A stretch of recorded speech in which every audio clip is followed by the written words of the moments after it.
Welcome guys to 100 Day Beginner Series, the most structured free course for beginners in stock market. Hello guys, beginner series में एक बार फिर से आपका स्वागत है। आज है डे 29 और इस वीडियो में हम बात करने वाले हैं ब्रेकआउट ट्रेडिंग के बारे में। अगर आप इस चैनल पे पहली बार आए हैं और एक बिगनर हैं स्टॉक मार्केट में, तो मैं आपको सजेस्ट करूंगा कि आई बटन पर क्लिक करके इस सीरीज़ को बिगनिंग से फॉलो करें, स्टार्टिंग से फॉलो करें, आपको कुछ ना कुछ फ़ायदा ज़रूर होगा। तो चलिए अब इस वीडियो में आगे बढ़ते हैं। मैंने इस वीडियो को 3 हिस्सों में, 3 सेक्शन में डिवाइड किया है। सबसे पहले जहाँ पे मैं आपको डेफिनेशन बताऊँगा ब्रेकआउट की असल में होता क्या और कैसा दिखता है, और सेकंड में मैं आपको बताऊंगा कि कैसे आप ब्रेकआउट के स्टॉक्स ढूंढ सकते हो, और थर्ड में मैं आपको बताऊंगा कि ब्रेकआउट की स्ट्रेटेजी कि कैसे आप इस पर्टिकुलर स्ट्रेटेजी को फॉलो करके ब्रेकआउट ट्रेडिंग कर सकते हैं। ठीक है, तो चलिए अपने पहले सेक्शन की ओर बढ़ते हैं। तो सबसे पहले ब्रेकआउट असल में उस पॉइंट को कहा जाता है जहाँ पर स्टॉक अपने प्रीवियस रेजिस्टेंस को ब्रेक करता है। ठीक है, जैसे कि आपके सामने एक एग्जांपल है। ये प्रीवियस इसने रेजिस्टेंस बनाया था और फिर यहाँ पे आप देख सकते हैं इसने इस पर्टिकुलर रेजिस्टेंस को ब्रेक किया, तो ये एक ब्रेकआउट पॉइंट हो गया। और ब्रेकआउट जो होता है वो आपको बुलिश सेंटिमेंट बताता है उस पर्टिकुलर स्टॉक में, और ब्रेकआउट ये भी बताता है कि अब जो बायर्स हैं वो सेलर्स पे हावी हो चुके हैं। और ब्रेकआउट किसी भी स्टॉक के कंपाउंडिंग के लिए काफ़ी ज़्यादा ज़रूरी है, एसेंशियल है, बिकॉज एक स्टॉक अपने प्रीवियस ऑल टाइम हाई को ब्रेक करके ही एक न्यू ऑल टाइम हाई बना सकता है। और ब्रेकआउट ये भी आपको बताता है कि इस पर्टिकुलर स्टॉक में आपको बाइंग अपॉर्चुनिटी अवेलेबल है, और ये जो मोमेंटम है, जो पॉजिटिव मोमेंटम है, बुलिश मोमेंटम है, वो उस पर्टिकुलर स्टॉक में कंटिन्यू हो सकता है। ठीक है, तो मुझे लगता है कि अभी आपको ब्रेकआउट के क्लियर हो गया होगा कि क्या होता है। आपके सामने कुछ एग्जांपल्स है। मैंने देखिए ये जो स्टॉक है, इसका रेजिस्टेंस जोन है, आप देख सकते हैं इसने यही टॉप बनाया था। फिर उसके बाद आप देख सकते हैं इस वाली कैंडल ने इस रेजिस्टेंस को ब्रेक किया। ठीक है, तो ये एक ब्रेकआउट पॉइंट हो गया। इसी तरीके से यहाँ पे भी आप देख सकते हैं इस वाली कैंडल ने इस वाले रेजिस्टेंस को ब्रेक किया, तो ये भी एक ब्रेकआउट पॉइंट हो गया। ठीक है, तो एट दिस पॉइंट मुझे लगता है कि अब आपको समझ में आ गया होगा कि ब्रेकआउट क्या होता है। तो चलिए अब दूसरे सेक्शन की ओर बढ़ते हैं, जो कि है मैं आपको बताता हूँ कि कैसे आप काफ़ी आसानी से ब्रेकआउट स्टॉक्स को फ़िल्टर आउट कर सकते हैं या फिर स्क्रीन कर सकते हैं। तो उसके लिए आपको ट्रेडिंग व्यू पर आना होगा। ट्रेडिंग व्यू, अगर आपके पास एक डेस्कटॉप या लैपटॉप है तो आप इसके ट्रेडिंग व्यू के जो साइट है इस पर आ सकते हैं, और आपको इसके नीचे यहाँ पे देखने को मिलेगा स्टॉक स्क्रीनर करके। तो स्टॉक स्क्रीनर पे आपको जाना है, और मैंने आपको पहले भी बताया था कि आपको ट्रेडिंग व्यू पे अकाउंट बना लेना है। इसके बिना आपको ट्रेडिंग करना बहुत ज़्यादा मुश्किल हो जाएगा। ठीक है, तो इस स्टॉक स्क्रीनर पे जाना है आपको। फ़िल्टर में जा सकते हैं आप, बिकॉज़ मैं बीएसई के स्टॉक्स में ज़्यादा ट्रेड नहीं करता हूँ, इसलिए मैंने यहाँ पे एनएसई सर्च सेलेक्ट किया हुआ। अगर आपको कोई प्रॉब्लम नहीं है तो आप एनी पे रहने दे सकते हैं। तो यहाँ पे आपको काफ़ी ज़्यादा स्टॉक्स देखने को मिलेंगे। जैसे कि मैंने सिर्फ एनएसई पे क्लिक किया तो यहाँ पे 2083 जो एनएसई में लिस्टेड स्टॉक है सब आ चुके हैं। तो इसमें आपको क्या करना है, यहाँ पे आपको एक चेंज परसेंटेज करके एक यहाँ पे कॉलम दिखेगा, उसको आपने एक बार क्लिक कर लेना है। एक बार क्लिक करेंगे तो जितने भी उस पर्टिकुलर डे को सबसे ज़्यादा परसेंटेज चेंज आया होगा वो स्टॉक्स आपके सामने आ जाएंगे। तो ये क्यों करना है, क्योंकि जो भी ब्रेकआउट होता है ना, ब्रेकआउट ज़्यादातर यूजुअली एक एनगल्फिंग, ग्रीन एनगल्फिंग कैंडल के साथ होता है। और ये कौन सी कैंडल है और ये काफ़ी ज़्यादा बुलिश कैंडल होती है, ये सब मैंने पहले ही कैंडल स्टिक वाले वीडियो में बता चुका हूँ। तो अगर आप सीरीज़ को स्टार्टिंग से फॉलो कर रहे हैं तो आपको इन सब टर्म्स को समझने में कोई मुश्किलें नहीं आई होगी। ठीक है, तो ये ज़्यादातर जो ब्रेकआउट्स होते हैं वो आपको एक ग्रीन एनगल्फिंग कैंडल के साथ देखने को मिलते हैं। तो वो जो कैंडल होती है वो काफ़ी ज़्यादा वाइल्ड होती है और आपको बहुत बड़ा मूवमेंट देखने को मिलता है। तो अगर आप यहाँ पे देखेंगे, जैसे ही आप चेंज पे क्लिक करते हैं तो आपको 20%, 16% इस तरीके से जो मूवमेंट आया है एक पर्टिकुलर डे में वो सब स्टॉक्स आ जाएंगे। तो अब इसमें आप देखेंगे तो ज़्यादातर स्टॉक्स जो हैं वो अपने रेंज को ब्रेक किए हैं। जैसे कि इस वाले पर्टिकुलर स्टॉक को भी आप देख सकते हैं, ये इसका रेजिस्टेंस था और इस पर्टिकुलर कैंडल ने उस वाले रेजिस्टेंस को ब्रेक किया है। तो ये भी एक ब्रेकआउट स्टॉक है। और इसी तरीके से आप अगर आगे आगे जाते जाएंगे तो आपको कई स्टॉक्स देखने को मिलेंगे। जैसे यहाँ पे भी आप देख सकते हैं ये इसका रेजिस्टेंस जोन था। मैं आपको अगर बना के दिखा दूँ तो ये पर्टिकुलर इसका रेजिस्टेंस जोन था, और इस वाली पर्टिकुलर कैंडल ने, जो कि फ्राइडे के दिन की है, लास्ट ट्रेडिंग जो इवेंट था वहाँ की कैंडल है, उसने ब्रेक किया है। ठीक है, तो इसी तरीके से जितने भी यहाँ पे स्टॉक्स आएंगे वो जो हमको बहुत ज़्यादा मूवमेंट देखने को मिला है वो पर्टिकुलर स्टॉक्स यहाँ पे स्क्रीन होकर आ जाएंगे। स्क्रीन नहीं, एक असेंडिंग ऑर्डर में आ जाएंगे। और ऐसे स्टॉक्स को आपको छोड़ देना है। ये सब स्टॉक्स में आपको ज़रा भी कभी भी ध्यान नहीं देना है, ठीक है। ऐसे स्टॉक्स को आपको लीव ही कर देना है जो कि इस तरीके के होते हैं, जो सर्किट्स जिसे हम कहते हैं, सर्किट्स के स्टॉक में आप ना ही इंटरेस्ट लें तो बेहतर होगा, ठीक है। तो आपको एकदम क्लीन चार्ट फाइंड करना है, ठीक है। क्लीन चार्ट आप देख सकते हैं, इसमें भी हमको एक अच्छा ब्रेकआउट देखने को मिला है, रेंज का ब्रेकआउट है, ये देख सकते हैं एक रेंज में पूरा चला है। अगर मैं इस रेंज को बना लूँगा तो देख सकते हैं ये रेंज को इस पर्टिकुलर कैंडल ने ब्रेक किया है। तो इस तरीके से आपको ब्रेकआउट कैंडल्स अब काफ़ी आसानी से ब्रेकआउट के स्टॉक्स आप फाइंड कर सकते हैं सिर्फ यूजिंग ट्रेडिंग में, ठीक है। अगर आपके पास मोबाइल है, आपके पास बड़ी स्क्रीन नहीं है, तो मोबाइल में भी आप काफ़ी आसानी से इस चीज़ को कर सकते हैं। बट आपको वहाँ पे डेस्कटॉप साइट का जो ब्राउज़र पे आप अपने ट्रेडिंग को खोलेंगे, ऐप पे नहीं, ब्राउज़र पे खोलेंगे, वहाँ पे डेस्कटॉप व्यू करके आपको एक ऑप्शन मिलेगा वहाँ सेटिंग्स में, वहाँ पे आपको उस पर क्लिक कर लेना है। तो आपको ऐसा यहाँ पे स्टॉक स्क्रीनर का वहाँ पे भी ऑप्शन आ जाएगा। थोड़ा सा इनकन्वीनियंट होगा बट स्टिल आप जैसे जैसे प्रैक्टिस करेंगे आप यूज्ड टू हो जाओगे, ठीक है। तो इस तरीके से आपको ब्रेकआउट स्टॉक्स फाइंड करने देख सकते हैं। यहाँ पे भी एक अच्छा हमको ब्रेकआउट स्टॉक देखने को मिल रहा है, ल्यूमेक्स ऑटो जो भी है। तो इस तरीके से काफ़ी आसानी से आप ब्रेकआउट स्टॉक ढूंढ सकते हैं, ठीक है। तो अब हम बढ़ते हैं आखिरी सेशन की ओर इस वीडियो के, जो कि है कि ठीक है आपने स्टॉक्स तो फाइंड कर लिया, आपको पता भी है ब्रेकआउट होता क्या है। तो अब क्या आपको कैसे उसमें इन्वेस्ट करना है और कैसे आप उसमें प्रॉफिट निकाल सकते हो।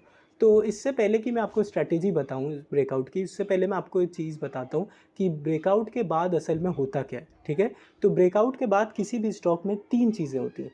पहली चीज़ क्या होती है कि आपका ये जो जैसे कि मज़गांव डॉक है, मज़गांव डॉक का स्टॉक ने देखिए यहाँ पे ब्रेकआउट दिया और वो जो मोमेंटम है वो देख सकते हैं आप कंटिन्यूसली चल रहा है, ठीक है। ये यहाँ पे ये इस वाली कैंडल पे जो कि ये 30 सितंबर की जो कैंडल है, उसके बाद आप देख सकते हैं यहाँ कंटिन्यूस हमको मूवमेंट देखने को मिला, थोड़ा सा नीचे आया बट स्टिल आप देख सकते हैं हमको लगातार मूवमेंट देखने को मिल रहा है, ठीक है। लगातार बुलिश मूवमेंट देखने को मिल रहा है। तो एक चीज़ तो ये हो सकती है कि जो सेंटीमेंट बना हुआ है वो कंटिन्यू होते रहे, ठीक है, वो कंटिन्यू होते रहे और न्यू हाई पे न्यू हाई वो पर्टिकुलर स्टॉक बनाते रहे। सेकेंड जो चीज़ हो सकती है, सेकेंड जो चीज़ क्या हो सकती है, सेकेंड जो चीज़ है वो ये है कि वो पर्टिकुलर स्टॉक ना आपको इस तरीके से कुछ बढ़ता दिखेगा, ठीक है। आप यहाँ पे देख सकते हैं इसने ये वाली कैंडल ने ब्रेकआउट दिया 17 मार्च की, फिर उसके बाद हमको थोड़ा सा यहाँ पे कंसोलिडेशन देखने को मिला, फिर यहाँ पे एक ब्रेकआउट मिला, फिर कंसोलिडेशन देखने को मिला, फिर हमको ब्रेकआउट देखने को मिला और फिर उसके बाद हमको एक कंसोलिडेशन देखने को मिला, ठीक है। इस तरीके से आप देख सकते हैं कैसा यहाँ पे इसको हम फ्लैग एंड पोल भी कहते हैं। तो इस तरीके का भी मूवमेंट हमको ब्रेकआउट के बारे में बाद में देखने को मिलता है, ठीक है। और जो थर्ड कंडीशन है, थर्ड जो चीज़ हो सकती है वो यहाँ पे आप देख सकते हैं स्पेंसर रिटेल का जो स्टॉक है, यहाँ पे हमको एक अच्छा क्लीन ब्रेकआउट देखने को मिला। उसके बाद आप देख सकते हैं नीचे आते गया, नीचे आते गया, नीचे आते गया और फिर ये ब्रेकआउट जो है वो फेल हो गया, ठीक है। तो ब्रेकआउट के बाद 3 चीज़ें हो सकती हैं, या तो आपको सबसे पहली जो मज़गांव डॉक के स्टॉक में जो बात थी वो कंटिन्यू होगा वो बुलिश सेंटीमेंट, ठीक है, डायरेक्ट लगातार आपको ग्रीन पे ग्रीन कैंडल बनती दिखेंगी। सेकेंड जो कंडीशन है वो आपको थोड़ा सा कंसोलिडेशन, फिर ब्रेकआउट, फिर कंसोलिडेशन, फिर ब्रेकआउट, जिसको हम फ्लैग एंड पोल भी कहते हैं, फ्लैग एंड पोल भी हमको देखने को मिल सकता है। फिर उसके बाद हमको थर्ड जो कंडीशन है वो कि ब्रेकआउट फेल हो जाए, ठीक है, ये भी हो सकता है। तो अब 3 चीज़ें आपको पता चल गई कि ये 3 चीज़ हो सकती है। तो अगर अब हम बात करते हैं कि अब ये तीनों चीज़ें आपको पता है कि रिजल्ट्स क्या हो सकते हैं, तो ऐसी कंडीशन में आप कैसे इस एक ब्रेकआउट स्टॉक में ट्रेड करोगे। तो एक चीज़ अगर आप सोचेंगे कि जैसी ब्रेकआउट होए, ठीक है, कोई भी स्टॉक मैं ले लेता हूँ जो ब्रेकआउट पे है, समझ लीजिए इस वाले पर्टिकुलर स्टॉक में अभी ब्रेकआउट आया, तो आप एक चीज़ कर सकते हैं कि 100% अपनी पोजीशन बना लें। अब अगर 100% मान लेते हैं आप, 100% इस पर्टिकुलर पॉइंट पे बना लेते हैं, ठीक है। जो ल्यूमेक्स का स्टॉक है अभी इसने ब्रेकआउट दिया, यहीं पे आपने पूरी 100% समझ लीजिए, आपको 1 लाख लगाना था, आज ही के आज 1 लाख लगा दिए। अब क्या होगा अगर मज़गांव डॉक की तरह, ठीक है, मज़गांव डॉक की तरह ये कंटिन्यूस चलता रहा, तब तो आपको बहुत फ़ायदा होगा, ठीक है। जो आपके प्रॉफिट होंगे वो काफ़ी ज़्यादा होंगे। इवन ये आपको समझ लीजिए अगर 20-30% दे देता है तो आपको 20-30 हज़ार का तो ऐसे ही प्रॉफिट हो जाएगा, ठीक है। अब ये तो पहली कंडीशन हो गई। अब अगर सेकंड कंडीशन रहती है, ठीक है, सेकंड कंडीशन होती है जो कि फ्लैग एंड पोल में वो स्टॉक बढ़ता है, तो आप देखेंगे एक चीज़ कि ये स्टॉक जो यहाँ पे 307 रुपये पे था, फिर थोड़े दिन पे बाद हमको ये 280 रुपये पे मिला, ठीक है। और अगर आपने 100% पोजीशन 17 मार्च के दिन 307 रुपये पर बना ली, तो आप सोच सकते हैं कि जब ये 280 रुपये पे आया होगा तो आपको पहली बात तो आप लॉस में होंगे। तो अगर आप एकदम न्यू है मार्केट में तो आपसे शायद वो लॉस बेयर ना हो और आप एग्ज़िट भी कर सकते हैं। अगर आप एग्ज़िट नहीं भी करते हैं तो आप एक बात सोचिए कि जो चीज़ के लिए आपने 360 रुपया दिया उसके बाद थोड़े ही दिनों बाद आपको वो चीज़ 280 रुपये में मिल सकती थी। तो आपको यहाँ पे अगर थोड़ा वेट करते तो आपको जो एवरेज था वो कम हो जाता। ठीक है, ये तो सेकंड पोजीशन हो गई कि अगर इसमें आपको प्रॉफिट होता भी है तो कम प्रॉफिट होगा, बिकॉज आपको एक पॉइंट पे जो कि ये जो इतने परसेंट का है, इतना परसेंट का एक तरीके से आपको लॉस ही हुआ है 8% का। ठीक है, क्योंकि आपकी जो पोजीशन साइज़ है, जो पोजीशन आपने 100% ऊपर वाली प्राइस पे ले ली। ठीक है, आपने एवरेज नीचे नहीं किया। और थर्ड जो कंडीशन है जिसमें यहाँ पे ब्रेकआउट फेल होता है तो आपको जो लॉस होगा वो 100% पोजीशन पे होगा। ठीक है, जैसे कि आपको अगर यहाँ पे 10% 12% के नीचे यहाँ पे स्टॉप लॉस रहा तो आपको डायरेक्ट 10 से 12 हज़ार का लॉस हो सकता है। ठीक है, तो ये तरीका बिल्कुल गलत है। ठीक है, जब आप ब्रेकआउट पे होते ही 100 ब्रेकआउट होते ही आप अगर 100% पोजीशन बना लेते हो तो ये तरीका आपको बहुत ज़्यादा नुकसान दे सकता है। ये आप कब कर सकते हो, जब आपका कैपिटल एट रिस्क नहीं हो, आपका प्रॉफिट एट रिस्क हो। मतलब कि आपने जो घर से कैपिटल लगाया वो आप पूरा मार्केट से कमा चुके हो, तब आप लगा सकते हो, आप तब कर सकते हो, बिकॉज तब आपके पास एक्सपीरियंस भी ज़्यादा होगा, बिकॉज आपने जो कैपिटल लगाया था पूरा आपने मार्केट से निकाल भी लिया है, तो वो पॉइंट पे आप लगा भी सकते हो। बट आप एक एज अ बिगनर जब आप एक कैपिटल अपना लेके आते हो घर से मार्केट में, तो जो फर्स्ट प्रायोरिटी होनी चाहिए वो आपकी होनी चाहिए कैपिटल को प्रिजर्व करना। ठीक है, आपको अपने कैपिटल को बचाना है, ये आपकी फर्स्ट प्रायोरिटी होना चाहिए। तो आपको वेज ढूंढने चाहिए कि कौन सा स्ट्रैटेजी, कौन सा तरीका है जिससे कम से कम लॉस हो हमारा। ठीक है, प्रॉफिट नहीं, आपको लॉस कम से कम हो, इस चीज़ पे ध्यान देना है। ठीक है, एक ऐसी स्ट्रैटेजी है जैसे कि जैसी जो कैंडल आपको ब्रेकआउट देती है, ठीक है, तो इसमें आप क्या करेंगे, एक टोकन अमाउंट की पोजीशन बना लेंगे। जैसे कि अगर आपको 10 से 15% जितना भी आपको टोटल कैपिटल लगाना है उसकी आपने पोजीशन ब्रेकआउट होते ही ले ली। ठीक है, अभी क्या होगा अगर आपको, और फिर एज डेज पास, जैसे कि एक एक दिन जैसे जैसे गुजरेंगे आप थोड़ा थोड़ा अमाउंट उसमें और ऐड करते जाएंगे और पोजीशन ऐड करते जाएंगे। ठीक है, तो 10-12 दिन में इवेंचुअली आपकी पूरी पोजीशन वहाँ पे बिल्ट हो चुकी रहेगी। तो अगर आप इसमें अगर ऐसा मूवमेंट आता है जैसे मझगांव डॉक में हमको देखने को मिला, वन साइडेड मूवमेंट, तो इसमें भी आपको यहाँ पे प्रॉफिट होगा, ऑब्वियसली होगा। ठीक है, बट थोड़ा सा कम होगा, शायद 3-4% का कुछ फ़र्क पड़ेगा, बट स्टिल आपकी जो पोजीशन होगी वो बहुत सिस्टमैटिक रिस्क के साथ बनी होगी। ठीक है, तो और एवरेज थोड़ा सा ऊपर जाएगा बट स्टिल आपको प्रॉफिट तो होने ही वाला है इस कंडीशन में भी। ठीक है, अब सेकेंड कंडीशन मान लेते हैं कि हमको ब्रेकआउट इस तरीके से देखने को मिलता है जो कि है फ्लैग एंड पोल में।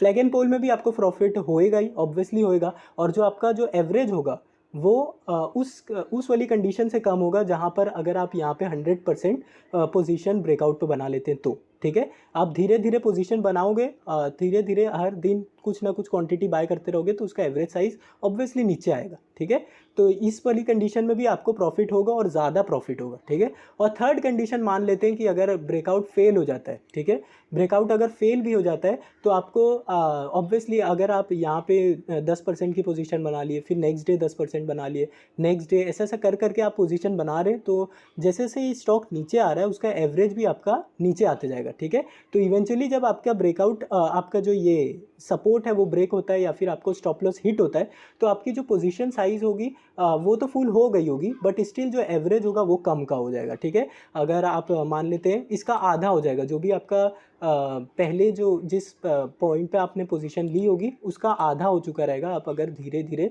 सिस्टमैटिकली उसमें पोजीशन ऐड करते रहेंगे तो। ठीक है, तो इसमें भी मिनिमम लॉस होगा और इसमें आपका मैक्सिमम प्रॉफिट होगा अगर वो फ्लैग एंड पोल में जाता है, या फिर आपको जो जिसे कहते हैं हम सपोर्ट को रीटेस्ट करने आता है तो उसमें आपको मैक्सिमम प्रॉफिट होगा इसमें, और इसमें भी आपको लॉस इसमें भी प्रॉफिट होगा बट उतना मैक्सिमम प्रॉफिट नहीं हो पाएगा, बट स्टिल आपको इस वाली कंडीशन में भी आप प्रॉफिट में रहोगे। तो ये एक स्ट्रैटेजी है जो काफ़ी ज़्यादा मैं कह सकता हूँ आपकी एक सिक्योर स्ट्रैटेजी है, बहुत ज़्यादा आपको इससे इस पर्टिकुलर स्ट्रैटेजी से प्रॉफिट हो सकता है, और लॉस भी होगा तो आपको लीस्ट लॉस हो सकता है। ठीक है, आपकी जो पोजीशन होगी वो काफ़ी ज़्यादा सिस्टमैटिक रिस्क के साथ बनी होगी। तो ये एक स्ट्रैटेजी है कि ब्रेकआउट आपको, मैंने आपको बता लिया कि स्टॉक्स ढूंढने कैसे हैं। ढूंढने के बाद आप क्या करोगे, एक टोकन अमाउंट है उसमें ऐड करोगे, फिर धीरे धीरे वो ऊपर आए या नीचे आए उसमें आप पोजीशन ऐड करते जाओगे, ठीक है। फिर एक पॉइंट आएगा जहाँ पे आपकी फुल पोजीशन बन चुकी रहेगी। फिर मैंने आपको बता चुका हूँ कि क्या 3 चीज़ हो सकती है। या तो वो स्टॉक वन साइडेड हमको बुलिश मूवमेंट देगा इस तरीके से, तभी भी आपको प्रॉफिट होगा। और अगर वो स्टॉक फ्लैग एंड पोल में आगे बढ़ता, अपने सपोर्ट को रीटेस्ट करते हुए आगे बढ़ता है, तो भी आपका जो प्रॉफिट है वो होगा और आपका जो एवरेज है वो कम होते जाएगा एज आप उसमें पोजीशन ऐड करते जाओगे नीचे की पोजीशन, नीचे जाते वक्त, ठीक है। और अगर थर्ड कंडीशन भी ले लेते हैं कि वो ब्रेक भी हो जाता है, अपना ये जो फेल भी हो जाता है ब्रेकआउट, उस कंडीशन में भी आपको जो लॉस होगा वो मिनिमम लॉस होगा, ठीक है। क्योंकि आप जैसे जैसे वो स्टॉक नीचे आ रहा है आप ऐड करते जा रहे हो पोजीशन, उससे क्या हो रहा है, जो उसका एवरेज साइज़ है वो कम होते जा रहा है, ठीक है। तो ये एक तरीका है जिसको आप फॉलो कर सकते हैं और ये मुझे लगता है कि one of the best way है ब्रेकआउट को ट्रेड करने का।